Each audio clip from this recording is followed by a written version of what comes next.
Hello తస్సచ్చాక ఇది కన్సైనా ఇంకా వదలట్లేదు, ఎప్పుడు వదులుతారో మమ్మల్ని అంటారా? మరి పట్టుకుని నాకు వదిలే రకం కాదు నేను. కాబట్టి ఏంటంటే చెప్పాల్సింది చెప్పడం పూర్తి చేస్తా. ఎన్ని ఎపిసోడ్లు అంటారా? మా అయితే ఇంకో 20 ఉంటే భరించండి. సో ఇవాళ ఏంటంటే నాకు ఒక చిన్న జోక్ దొరికిందనమాట. మా ఆఫీస్లో ఒక ఆయన చెప్పారు, భాస్కర్ గారు చాలా థ్యాంక్స్.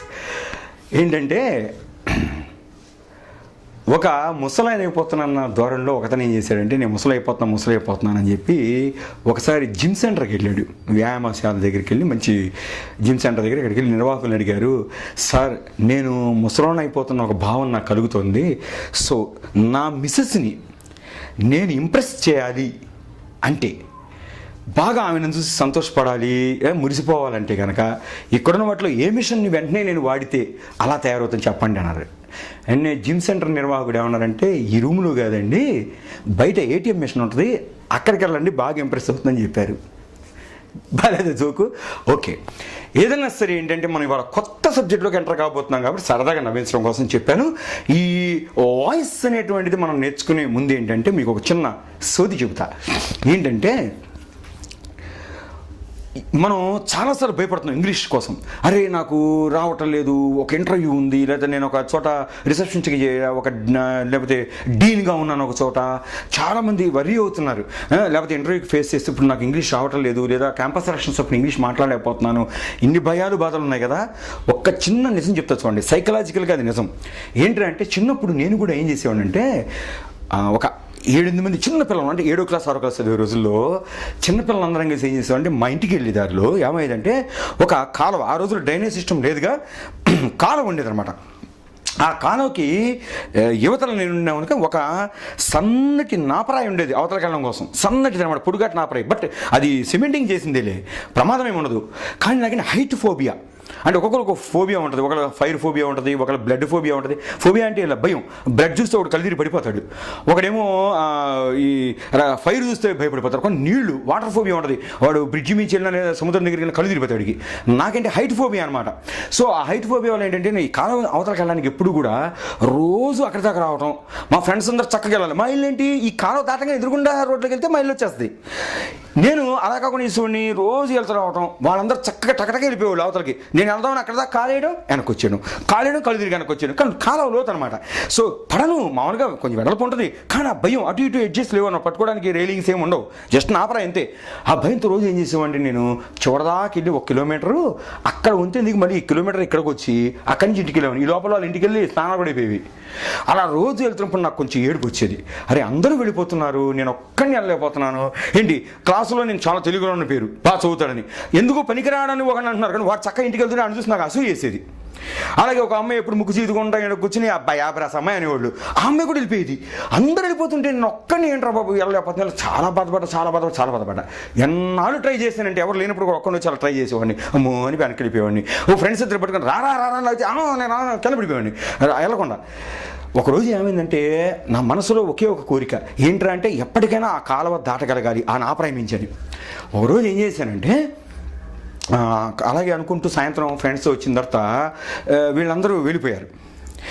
వెళ్ళిపోయిన తర్వాత నాపరా దాటని నేను దాటలేకపోయా కదా. సరే వెనక్కి వచ్చి ఏం చేస్తాను, రోడ్డు నుంచి మామూలుగా నా లెక్క ప్రకారం చాలా దూరం కదా, వంచిన దాకా వెళ్దామని వెళ్తుంటే సడన్గా ఒక కుక్క పిల్ల కాలు దొక్కేసా చూసుకోకుండా. అది తల్లి కుక్క చూసి చేసిన భయం వేసిందండి నా మీదకి. లేవగానే నేను పరిగెత్తాను చూడండి. మరి ఆ పరిగెత్తిన తర్వాత వెనక్కి తిరిగి చూస్తే నేను ఏం చేసింది తెలుసా, కాలం అవతల ఉన్నా, ఏది వంతెందుకు కాదు, ఇన్నాళ్ల పాటు నేను ఆ నాపరాయి దాటాలని ప్రయత్నించి విఫలమవుతూ భయపడుతూ వెనక్కి తిరిగి వచ్చేస్తున్నాను, ఆ నాపరాయి మించి వెళ్ళిపోయి అవతల వెళ్ళిపోయాను అనమాట. ఎలా వెళ్ళానో నాకే తెలియదు. ఆ కుక్క వెంటనే పడిన భయంలో, ప్రాణభీతిలో, ఆ అవసరంలో నేనేం చేస్తున్నానో నాకే తెలియని స్థితిలో ప్రాణం కాపాడుకొని పరిగెత్తా, వెళ్ళిపోయి అవతలకి వెళ్ళిపోయాను అంతే. తర్వాతగా నాకు ఆలోచించారు, నేను ఎట్టించి వచ్చాను రా, ఏంటి దీని మించా అని. మళ్ళీ మొన్న ట్రై చేశాను అవలగల. అప్పటి నుంచి నేను కుక్కల్ని ఎదిగేవాడిని, అటు వచ్చినప్పుడు నేను కుక్క ఎంట పడే బాగుంది దూకుదామని. అంటే ఏంటంటే మనం కూడా ఏంటంటే, ఆ ఇంటర్వ్యూస్ అవి మన నెత్తి మీదకి వచ్చిన ఆటోమేటిక్గా మనకు లైఫ్లో రాసిపెట్టి ఉందనుకోండి, ఆ ఉద్యోగం అన్నీ కలిసి వస్తాయి. ఎలా చేసామో మనమే తెలియకుండా చేసేస్తాం. ఆ టైంకి ధైర్యం వస్తుంది. ఒక్కసారి నన్ను గుర్తుపెట్టుకోండి చాలు, after all Telugu medium BA, నేను ఇంగ్లీష్ పాఠాలే చెబుతున్నానంటే మీరు నాకంటే ఏ విషయంలో పెద్దవాళ్ళే, ఎక్కువ వాళ్ళే. మీకెంతసేపు అండి అది మనసులో పెట్టుకుంటే మాత్రం, సైకలాజికల్గా మీరు ధైర్యంగా ఉన్నారంటే మాత్రం, ఆ అవసరం మీదకి వచ్చినప్పుడు దానంతా అదే పని గడిచిపోతుంది. ఇంగ్లీష్ ఏంటి, ఏదైనా సరే మీరు ఎంబసీ దగ్గరికి వెళ్ళి మాట్లాడగలుగుతారు రేపు పొద్దున, లేకపోతే ఎక్కడన్నా కనుక ఇమిగ్రేషన్ దగ్గరికి వెళ్ళిపోయి వాళ్ళు మాట్లాడాలనుకోండి, ఆటోమేటిక్గా కమ్యూనికేషన్ అదే వచ్చేస్తుంది ఆటోమేటిక్గా. ఏది అసలు ఏమీ లేకుండా కాదు. ఇప్పుడు నేను కుంటోని కాదు, నాకే కాళ్ళు లేకపోతే ఎలా దూకేవాడిని, ఆ కుక్కకు బలి అయిపోయేవాడిని. నాకు కాళ్ళు ఉన్నాయి, నా కొనదల ఒక ఫోబియా మాత్రమే, నాకు మెదడు ఉంది, నాకు శక్తి ఉంది, నేను వెళ్ళగలను, కానీ ఆ ఫోబియా అనమాట. అలాగే మీకు కూడా ఏంటంటే ఫోబియా, ఇంగ్లీష్ అనేది ఒక ఫోబియా.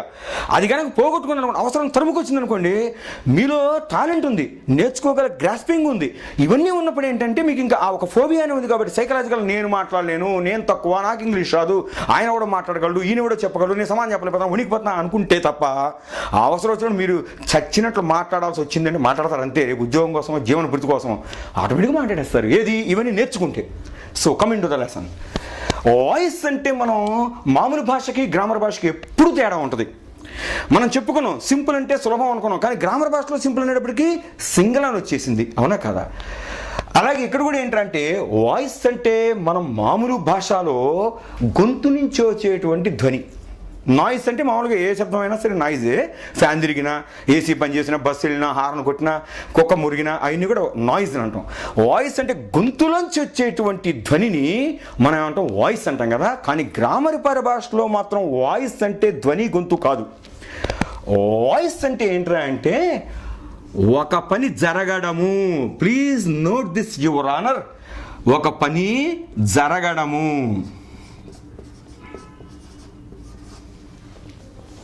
వాయిస్ అంటే ఒక పని జరగడం. ఏంట్రా అంటే ప్రపంచంలో ఎప్పుడూ కూడా ఏదో ఒక పని జరుగుతూనే ఉంటుంది. అది జరిగే పను, ఉండే పను, కలిగి ఉండే పను, ఏదో ఒక పని జరుగుతూనే ఉంటుంది. ఈ జరిగేటువంటి పనైనా, ఉండేటువంటి పనైనా, కలిగి ఉండే పనైనా మనం అంటాం వెర్బ్ అంటాము. దీన్ని క్రియ అని తెలుగులో అంటాం కదా. సో ఈ వెర్బు దానంతా అది పుట్టదు అని ఇంతకుముందు ఒకసారి చెప్పుకున్నట్టు గుర్తు. మనం వెర్బ్ ఎప్పుడు కూడా దానంతా అది పుట్టి పని చేసుకోదు, ఆ పనే పుట్టేసి జరిగిపోదు. ఎవరో ఒకళ్ళు ఆ పనికి కారణం అవ్వాలి. ఆ పని పుట్టడానికి, ఆ పని జరగడానికి ఒకళ్ళు కారణభూతులై ఉంటారు. ఆ పనిని ఎవరో ఒకళ్ళు చేయాల్సి ఉంటారు. ఆ పని చేసేవాళ్ళని మనం ఏమంటాం ఇంగ్లీష్లో సబ్జెక్ట్ అంటాం, తెలుగులో వచ్చేప్పటికి కర్త అంటాం. అర్థమైందా? వర్బ్ అంటే క్రియ అండి, అది దానంతా పుట్టదు, ఎవరో ఒకళ్ళు చేస్తేనే ఆ క్రియ జరుగుతుంది. కాబట్టి ఆ వెర్బు చేసేటువంటి వాళ్ళనే మనము సబ్జెక్ట్ అంటాం. అయితే ఏ పని చేసినా చేసేవాడు ఉంటాడు, ఆ పని ఫలితం ఆపాదించబడే వాళ్ళు కూడా ఉంటారు, ఆ పని ఫలితం పొందేవాళ్ళు కూడా ఉంటారు. సో ఏ పని అయితే అవతల వాడు ఫలితం పొందుతున్నారో, ఏ పని చేస్తే అవతల వాళ్ళు దాని ఫలితాన్ని అనుభవిస్తున్నారో, ఆపాదించబడుతున్నారో వాళ్ళనే, అది మనిషి అవ్వచ్చు, జంతువు అవ్వచ్చు, వస్తువు అవ్వచ్చు, వాళ్ళనే మనం అంటాం ఆబ్జెక్ట్ అంటాం. SVO అంటాం. ఈ మొత్తాన్ని కలిపి ఆబ్జెక్ట్ అంటే కర్మ.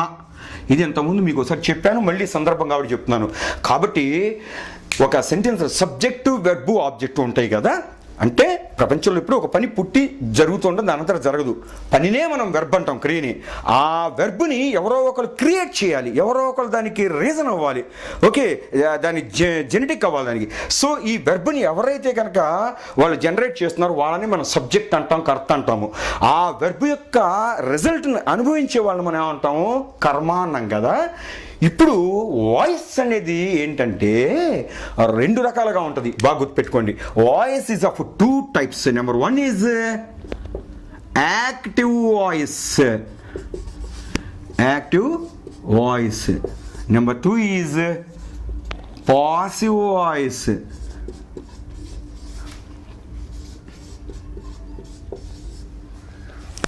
అంటే కర్తరీ వాక్యము, కర్మణీ వాక్యము అంటాం తెలుగులో దీన్ని. యాక్టివ్ వాయిస్ అని కర్తరీ వాక్యము అంటే కర్త, పాసివ్ వాయిస్ అని కర్మణి వాక్యము అంటే కర్మ అని చెప్తారు. ఏంట్రా ఈ కర్మ అంటే బాగా గుర్తుపెట్టుకోండి.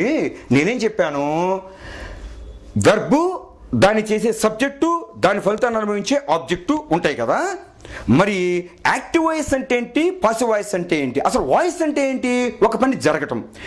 యాక్టివ్ వాయిస్ అంటే ఏంట్రా అంటే ఒక పని జరగడాన్ని సబ్జెక్టు చేసింది అని సబ్జెక్టుకి ఇంపార్టెన్స్ ఇచ్చి చెప్పడాన్ని మనం యాక్టివ్ వాయిస్ అన్నాం. చక్కగా రాసుకోండి. యాక్టివ్ వాయిస్ అంటే ఏంటంటే వాయిస్ అంటే ఒక పని జరగడం. యాక్టివ్ వాయిస్ అంటే ఏంటంటే ఈ పని ఉందే, ఆ పనిని కర్త చేశాడు అంటే కర్తే చేస్తాడు, కానీ ఆ కర్త చేశాడు అని కర్తకి ఇంపార్టెన్స్ ఇచ్చి, ఆ సబ్జెక్టుకి ఇంపార్టెన్స్ ఇచ్చి ఈ వెర్బుని ఆ సబ్జెక్టు చేశాడు, ఆ సబ్జెక్టు చేసింది ఈ వెర్బుని అని ఓన్లీ సబ్జెక్టుకి ఇంపార్టెన్స్ ఇచ్చి ఆబ్జెక్ట్ని చివరబడేసేసి దానికి ఇంపార్టెన్స్ ఇవ్వకుండా సబ్జెక్ట్కి ఇంపార్టెన్స్ ఇస్తే దాన్ని ఏమన్నాం యాక్టివ్ వాయిస్ అన్నాం, అంటే కర్తరీ వాక్యం అన్నాం. అలా కాకుండా ఒక పని ఫలానా వాళ్ళకి జరిగింది, ఒక పని ఫలితాన్ని ఫలానా వాళ్ళు అనుభవించబడ్డారు, ఒక పని ఫలానా వాళ్ళకి అలా జరగబడింది అని చెప్పి ఆబ్జెక్ట్కి ఇంపార్టెన్స్ ఇచ్చి సబ్జెక్ట్కి ఇంపార్టెన్స్ ఇవ్వలేదనుకోండి, అంటే ఎవరు చేశారో అనవసరం, ఇక్కడ జరిగింది ఎవరికి, ఆ ఫలితం అనుభవించింది ఎవరు అని చెప్పడాన్ని మనం పాసివ్ వాయిస్ లేక కర్మణి వాక్యం అన్నాం. ఇది నోట్ చేసుకోండి. అంటే వాయిస్ అంటే ఒక పని జరగడం, ఆ పనిని కర్త చేశాడు అని చెప్పి కర్తకి ఇంపార్టెన్స్, అంటే సబ్జెక్ట్ చేసింది అని సబ్జెక్ట్కి ఇంపార్టెన్స్ ఇస్తే యాక్టివ్ వాయిస్.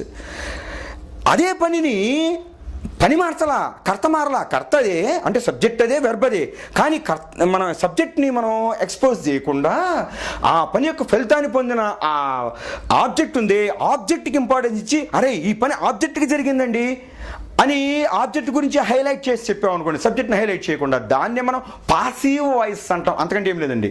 ఇది ఎగ్జాంపుల్స్ చెప్పే మీకు ఇంకా అర్థమవుతుంది. For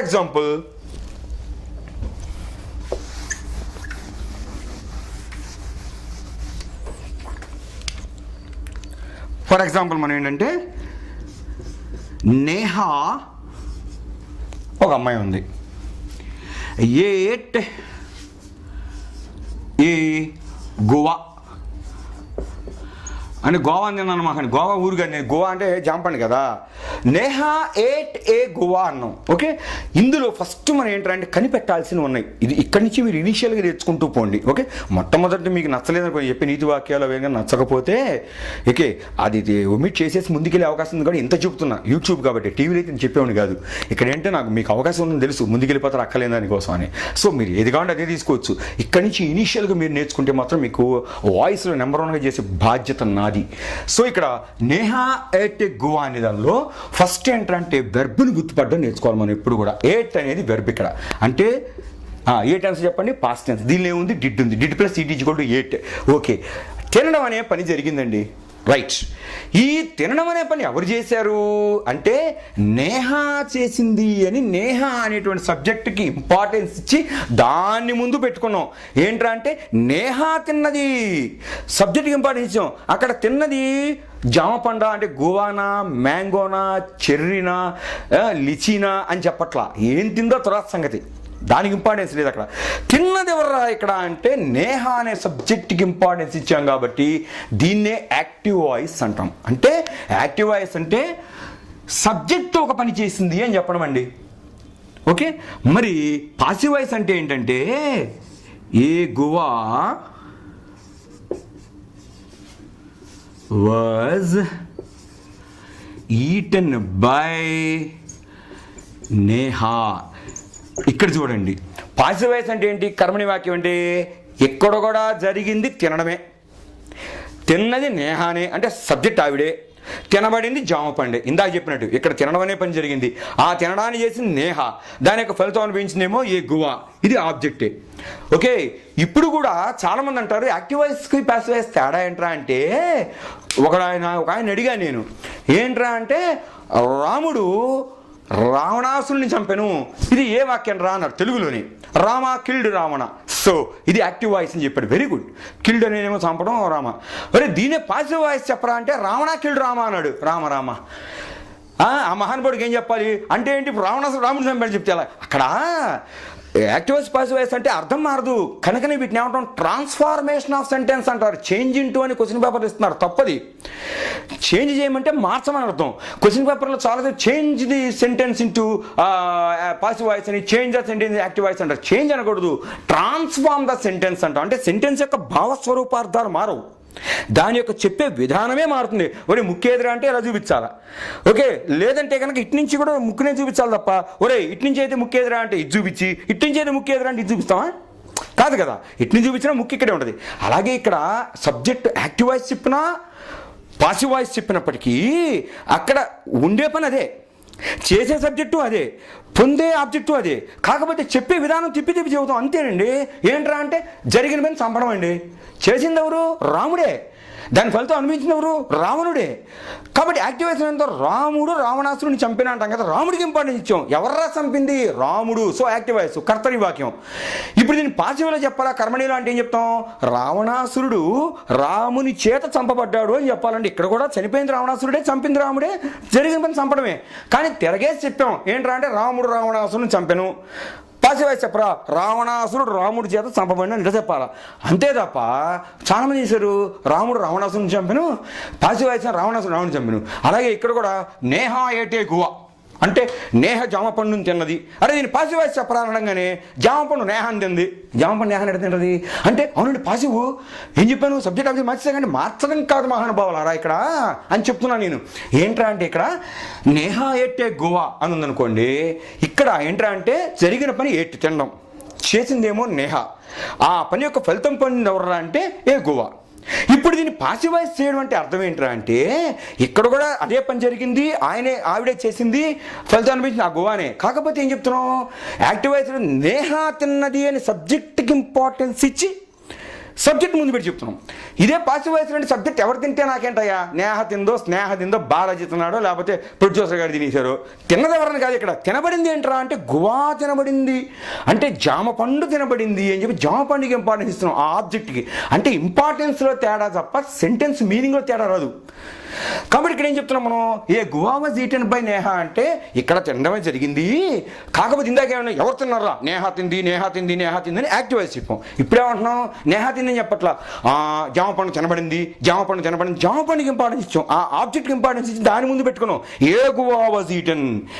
ఇందాకేమో Neha ate a guava అన్నాం, నేహకి ఇంపార్టెన్స్ ఇచ్చి ఇప్పుడేం చేసి ఆ ఆబ్జెక్ట్కి ఇంపార్టెన్స్ ఇచ్చి ఆ కర్మకి దాని ముందు పెట్టుకొచ్చి a guava was eaten by Neha అన్నాం, నేహ చిత్రం పని. కాబట్టి ఇక్కడ యాక్టివ్ వాయిస్ అంటే ఏంటి, పాసివ్ వాయిస్ అంటే ఏంటంటే వాయిస్ అంటే ఒక పని జరగడం, యాక్టివ్ వాయిస్ అంటే ఏంటంటే అంటే సబ్జెక్టు ఆ వెర్బ్ను చేసింది అని సబ్జెక్ట్ని ఫోకస్ చేస్తూ దాన్ని హైలైట్ చేస్తూ ఎక్స్పోజ్ చేస్తూ సబ్జెక్ట్కి ఇంపార్టెన్స్ ఇచ్చి చెప్తే దాన్ని మనం యాక్టివ్ వాయిస్ అంటాం. అలా కాకుండా ఒక వెర్బ్ అనేటువంటిది ఎవరికి జరిగింది అని ఆబ్జెక్ట్కి ఇంపార్టెన్స్ ఇచ్చి దాన్ని హైలైట్ చేసి దాని ముందు పెట్టి చెప్తే దాన్ని మనం పాసివ్ వాయిస్ అన్నాం. కాబట్టి మనకి యాక్టివ్ వాయిస్ పాసివ్ వాయిస్ తెలిసింది. అయితే దీనికి ఒక విధాన కల్పన ఉంది. అంటే ఈ యాక్టివ్ వాయిస్ పాసివ్ వాయిస్ నేర్చుకోవాలంటే ఎలా మార్చాలి. సో యాక్టివ్ వాయిస్ని పాసివ్ వాయిస్ చేయొచ్చు, పాసివ్ వాయిస్ని యాక్టివ్ వాయిస్ కూడా చేయొచ్చు. అది మనం ఇప్పుడు ఎగ్జాంపుల్స్ ద్వారా నేర్చుకోవచ్చు. ఏంటంటే ఒక సెంటెన్స్ ఇస్తున్నా, దీన్ని నేను పాసివ్ వాయిస్లోకి మార్చడం కోసం మీకు ఎగ్జాంపుల్తో సహా చెబుతూ జాగ్రత్తగా ముందుకెళ్తున్నా. Please follow me, okay, I beg you.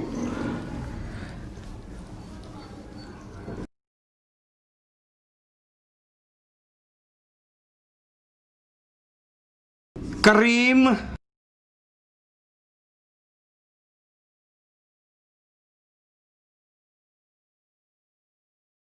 took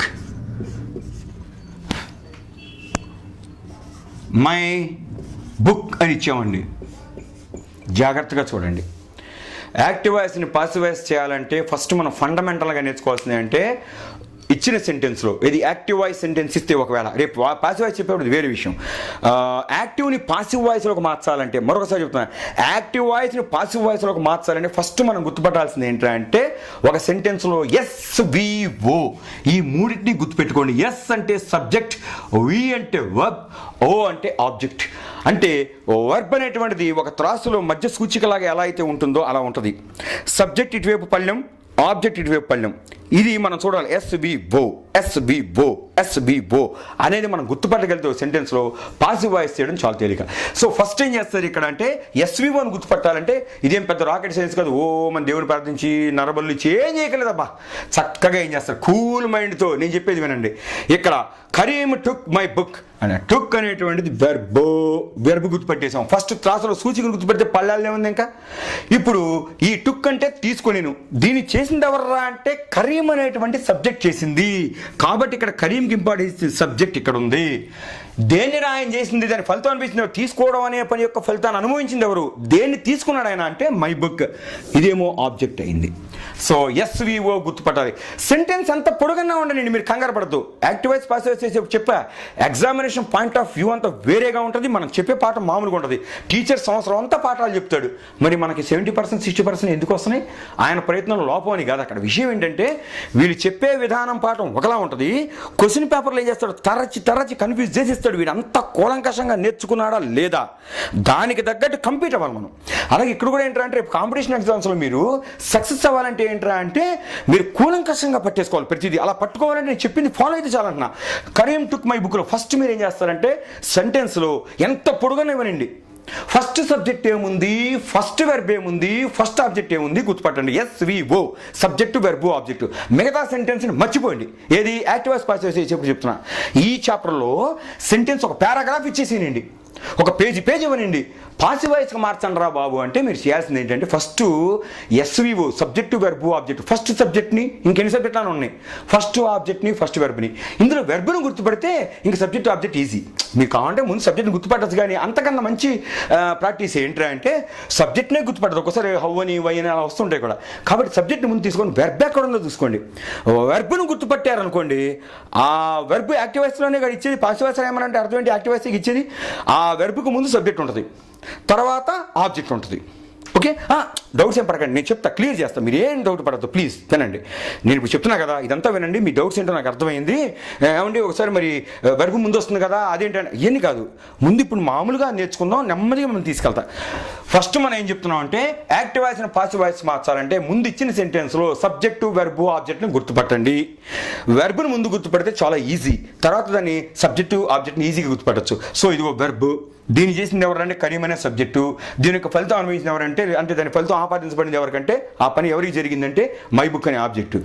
ఇది తీసుకున్నామంటే కనుక ఇప్పుడు చూడండి 5 పాయింట్ల ద్వారా ఒక యాక్టివ్ వాయిస్ సెంటెన్స్ని పాసివ్ వాయిస్ సెంటెన్స్ కింద మార్చొచ్చు. ఈ 5 పాయింట్లు చిన్నప్పటి నుంచి మీ టీచర్సు, మీ లెక్చరర్సు, మీ ప్రొఫెసర్సు మీకు చెప్తున్నవే. కానీ నేను చెప్తుంది ఏంటంటే ఇప్పుడు ఆ 5 పాయింట్లు ఎందుకు మనం ఫాలో అవ్వాలన్న ఆ రీజన్ బిహైండ్ ద రూల్, ఆ 5 రూల్స్ ఎందుకు పెట్టారు అనేది రీజన్తో నేను చెప్పడం వల్ల మీకు ఇప్పుడు ఈజీ అయిపోతుంది అన్నమాట చేయడం. ఇంతకు ముందులాగా పడికట్టు పదాలుగా బట్టి పట్టేసేసి ఆ రూల్స్ని దాని ప్రకారం పోయేవాళ్ళు ఎవరైనా ఉంటే అక్కర్లా, చాలా ఈజీగా మీరు టీచ్ చేయొచ్చు, లెర్న్ చేయొచ్చు. ఏంటంటే ఎస్విఓ గుర్తుపెట్టిన తర్వాత ఫస్ట్ ఏంటంటే 5 రూల్స్లో నెంబర్ 1, 5 రూల్స్ చక్కగా రాసుకోండి. నెంబర్ 1 నేను రూల్ రాస్తూ మారుస్తా. నెంబర్ 1 ఆబ్జెక్ట్ని యాక్టివ్ వాయిస్లో సబ్జెక్ట్ ముందు ఉంటుంది, ఆబ్జెక్ట్ చివరి ఉంటుంది. పాసివ్ వాయిస్లోకి మార్చేటప్పుడు ఫస్ట్ పాయింట్ ఏంటంటే ఆబ్జెక్ట్ని సబ్జెక్ట్ ప్లేస్లో పెట్టవలెను. ఆబ్జెక్ట్ని సబ్జెక్ట్ ప్లేస్లో పెట్టవలెను అంటే ఎందుకు పెట్టవలనో నేను చెప్తున్నాను.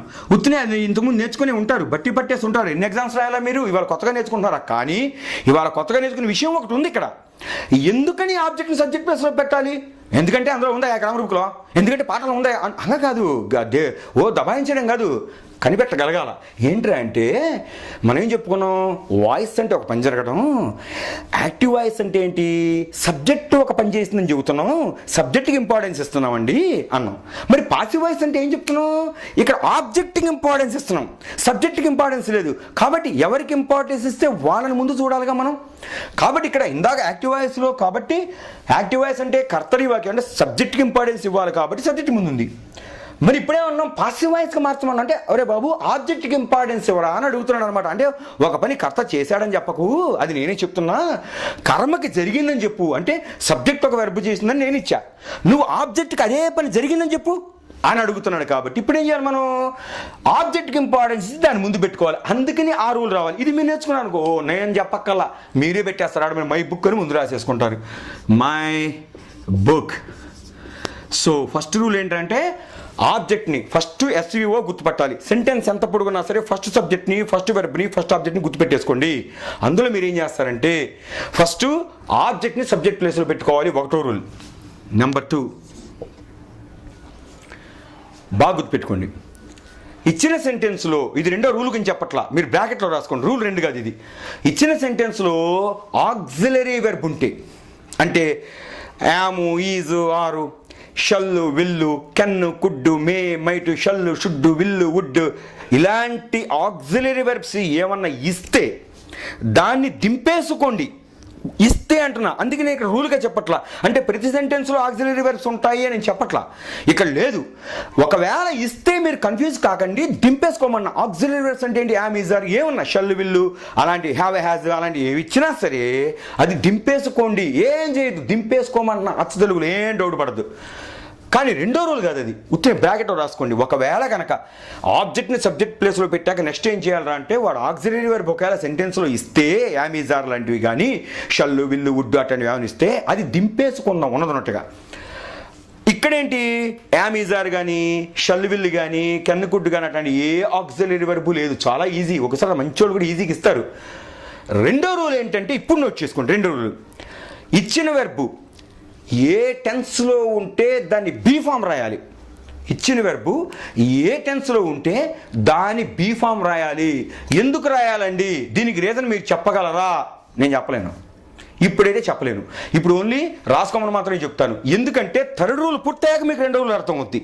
ఫస్ట్ మాత్రం మీరు గుర్తుపెట్టుకోవాల్సింది ఏంటంటే, రెండవ రూల్ ఏంట్రా అంటే, వెర్బు ఏ టెన్స్లో ఉందో చూసుకొని ఆ వెర్బు ఏ టెన్స్లో ఉంటే దాని యొక్క బీ ఫామ్ రూపం రాసుకోవాలి. అంటే ఏంటి? ఒకవేళ వెర్బ్ ఇక్కడ టేక్స్ అనో టేక్ అనో ఇచ్చాడు అనుకోండి ప్రెజెంట్ టెన్స్లో, ప్రెజెంట్ బీ ఫామ్స్ ఏంటి? అందుకే బీ ఫామ్స్ బాగా మైండ్లో ఉండాలి. యామ్, ఈజ్, ఆర్, యామ్ కానీ ఈజ్ కానీ ఆర్ కానీ, అంటే ఇక్కడ సబ్జెక్ట్ని బట్టి. ఇక్కడ ఒకవేళ టుక్ ఇచ్చాడు, పాస్ట్ బీ ఫామ్స్ ఏంటి? వజ్, వర్, అవునా? అదే కనుక ఒకవేళ షెల్ టేక్, విల్ టేక్ ఇచ్చాడు, అప్పుడేంటి? Future shall be, will be రాసుకోవాలి. అంటే ఏంట్రా అంటే, ఇచ్చిన వెర్బు రెండో రూల్ రాసుకోండి. యాక్టివ్ వాయిస్ సెంటెన్స్లో ఇచ్చినటువంటి వెర్బు ప్రజెంట్ టెన్స్లో ఉంటే ప్రజెంట్ బీ ఫామ్స్, పాస్ట్ టెన్స్లో ఉంటే పాస్ట్ బీ ఫామ్స్, ఫ్యూచర్లో ఉంటే ఫ్యూచర్ బీ ఫామ్స్, పర్ఫెక్ట్లో ఉంటే డన్ రూపం, కంటిన్యూస్ రూపంలో ఉంటే ఇంగ్ రూపం, అంటే బీ ఫామ్ రూపంలో రాసుకోవాలి. రెండో రూల్ ఏం చెప్పాను? వెర్బ్ ఏ టెన్స్లో ఉంటే దాని బీ ఫామ్లో రాసుకోవాలి. వెర్బ్ ఏ టెన్స్లో ఉంటే దాని బీ ఫామ్ రాయాలి. ఎక్కడ ఏ tense? Past tense. Past be forms రెండే, వజు లేక వర్రు. బాగా గుర్తుపెట్టుకోండి, రెండు రూల్స్ చాలా ఇంపార్టెంట్.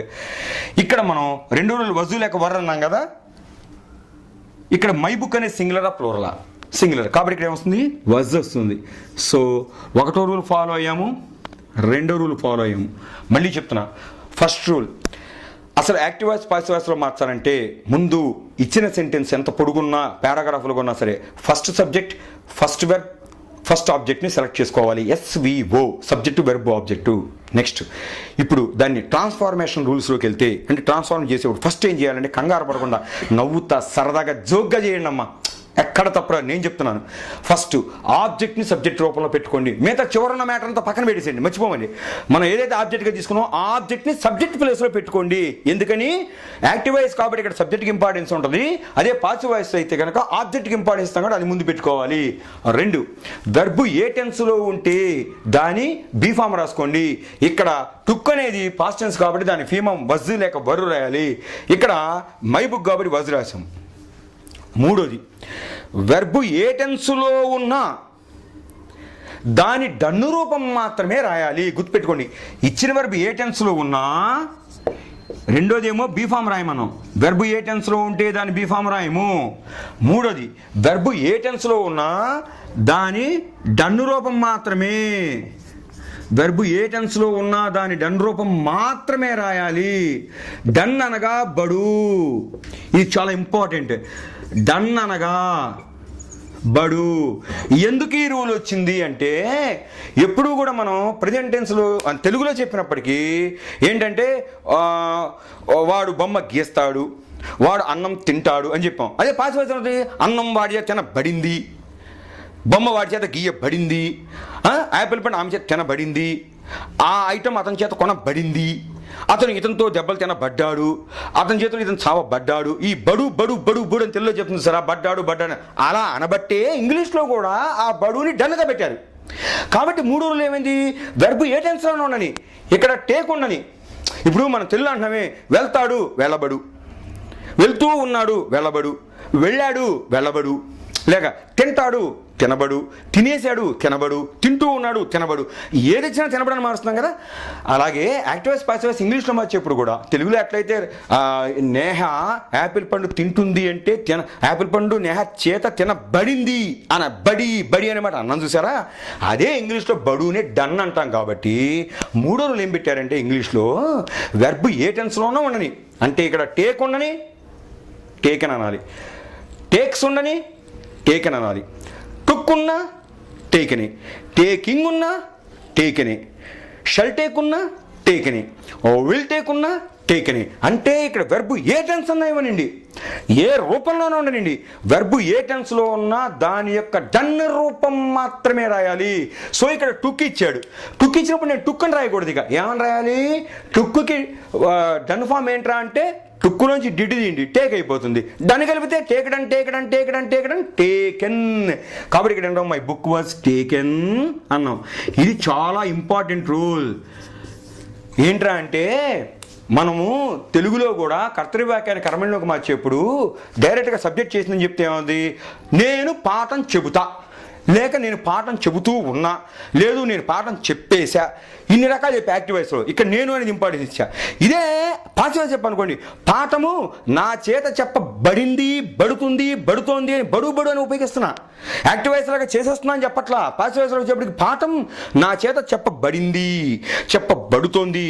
యాక్టివ్ వాయిస్లో బడు అనే మాట మనం వాడాలా, కానీ పాసివ్ వాయిస్లో వచ్చేప్పటికి ఇందాకేమన్నా పాఠం చెబుతూ ఉన్నా, చెప్పేశా, చెప్పబోతా అలా అంటున్నా. పాసివ్ వచ్చేప్పుడు పాఠం నా చేత చెప్పబడుతోంది, బడింది, బడుతూ ఉంది, బడబోతోంది, ఆ బడ దీని బండ ఆ బడు అన్నం చూసారా, దాన్నే ఇంగ్లీష్లో డన్ అన్నాం కాబట్టి మూడో రూల్ ప్రకారం వెర్బ్లో డన్ వచ్చి తీరాలి. ఓకే, ఇప్పుడు రెండో రూల్ ఎందుకు వచ్చిందో మీకు నేను చెప్పాల్సి వస్తుంది. ఓకే, అయితే ఇప్పటికే మీ బుర్రలో బాగా వేడెక్కిపోయి ఉంటాయి కాబట్టి ఇక్కడికి ఆపుతున్నా. మళ్ళీ నెక్స్ట్ ఎపిసోడ్లో ఈ రూల్స్ రెండు కూడా చెప్పి ఆ బి అనేది ఎందుకు పెట్టుకుంటున్నాం అనేది ఇప్పుడు ఒక క్షణంలో మీకు చెప్తే వచ్చేది కదా, చాలా కూలంకషంగా చెప్పాలి. సో నేనంటే రెండో రూల్ ఎందుకు వచ్చింది అంటే మూడో రూల్ వల్ల. ఈ మూడో రూల్ ఎందుకు వచ్చింది, ఒకటో రూల్ కూడా మళ్ళా మొదటి నుంచి చెప్తా. ఇప్పుడు ఓన్లీ ఎగ్జాంపుల్స్ చెప్పా. నెక్స్ట్ ఎపిసోడ్లో మనం ఈ రూల్స్ మొత్తం నేర్చుకుందాం. నా కష్టం చూస్తున్నారు కాబట్టి ఈ ఎపిసోడ్ నిజంగా మీకు నచ్చినట్లయితే నా క్యారెక్టర్ తీసి పక్కన పెట్టండి, నా పర్సనల్ గ్రౌండ్ తీసి పక్కన పెట్టండి, పాఠం మాత్రం చూడండి, చెప్పే విధానం బాగుంది అనుకుంటే దయచేసి లైక్ కొట్టండి, నచ్చిందంటే మీ వాళ్ళందరికీ షేర్ చేయండి. Thank you.